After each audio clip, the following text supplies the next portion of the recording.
Il s'est levé le matin pour aller à l'école, il pensait à ses cours, à ses papiers, à son avocat. Il ne savait pas que quelques heures plus tard, il serait menotté, enchaîné et dans un avion pour Conakry. Il s'appelle Sékou Kouyaté. Voici son témoignage traduit en français.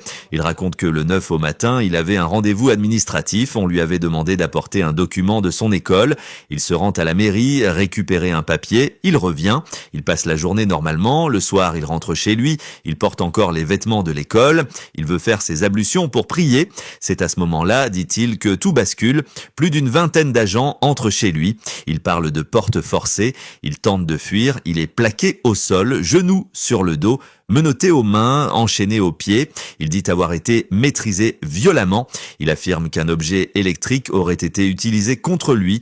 Il perd connaissance. Quand il revient à lui, il est déjà à l'aéroport. Il décrit une scène impressionnante. Plus de 200 personnes menottées, sous surveillance. Il reste assis, confus, sous le choc.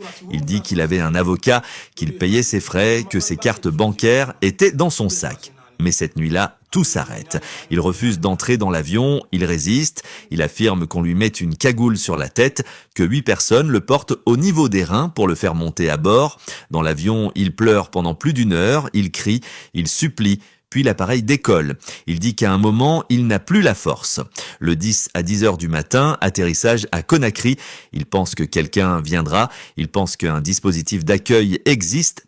Il descend, il dit ne voir personne. Une seule personne lui remet un papier, un document de voyage. Il demande « C'est quoi ça ?» On lui répond « Ce sont vos papiers ?» Il demande « Je vais où ?» Je ne connais même pas Conakry. Réponse « Selon lui, partez là où vous voulez. » Aujourd'hui, il dort chez un ami mécanicien. Il n'a rien, ses parents sont décédés.